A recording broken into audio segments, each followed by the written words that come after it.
Hi guys, 52 degrees north. It's been a few weeks since I'd done an update on my bananas, so I thought I'd just quickly run through them, show you the progress about 6 weeks after my last video. They've all been up potted now, and they've all been fed on fish emulsion that I've made and some seaweed extract, and they seem to be responding quite well to the extra space that roots have got. The temperatures now that they've stabilized, and also the fertilizer that I've been giving them. So I'll start with the smallest and work my way to the largest. And in this pot here, all we've got in this pot is some super dwarf Cavendish by themselves. I've cleared off some of the leaves at the bottom, but they are in this pot by themselves. They didn't get out potted, they were already in that pot. Behind it we've got a dwarf NAMWAH.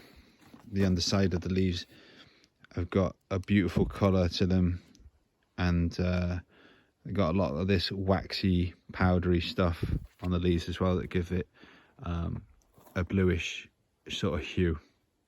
In the pot, it's a 50-litre pot that I potted it in a perlite peat mix, and we've got some Colossus strawberries in the bottom there, some of the largest variety of strawberry. So they've been quite tasty, and it's still flowering and fruiting now.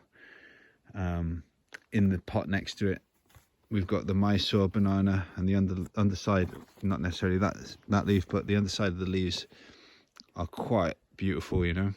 Got a pinkish sort of purpley sort of hue, red midrib. And looking at the leaves, I think it can even do with more feeding, but a lot of its problems came from some severe sun scorch that it got on its pseudo stem, and that actually goes quite deep. And I think the heat and the dryness actually stumped its growth quite a lot, but it's pushing out growth now. And it's in a community pot once again, 50 litres perlite peat mix, and it's got a Colossus strawberry, a Cambridge strawberry, and a canna lily tropicana in there. So we'll have to see how that gets on. But it seems to be doing quite well. In the back there we've got, I'll go round. In the back there we've got a Rajapuri banana, huge corm. The corm, oh look at that, the corm comes to about here. It fills a huge amount of space. So this one again is in peat and perlite in a 50-litre pot. A canna lily at the back there, and some ever-bearing strawberries there in the front.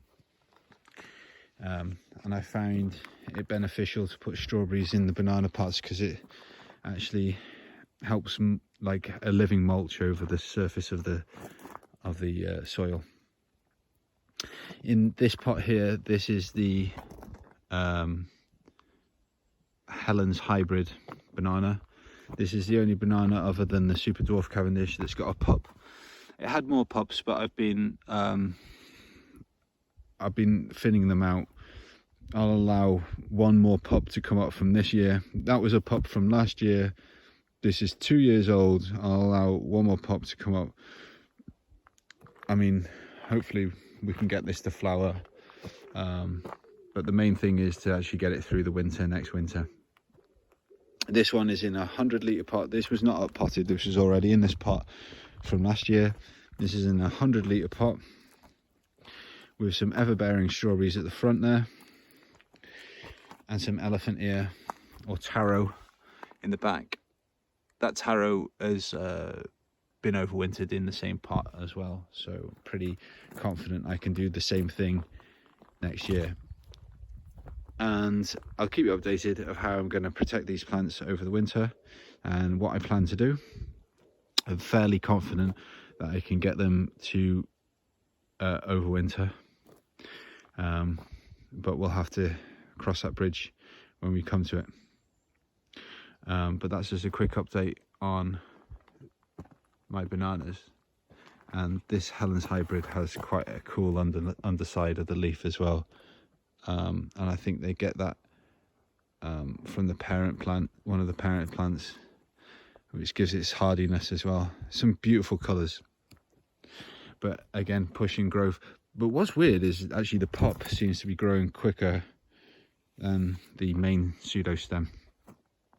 But anyway, that's just a quick update. I hope everyone has a blessed day. Bye guys.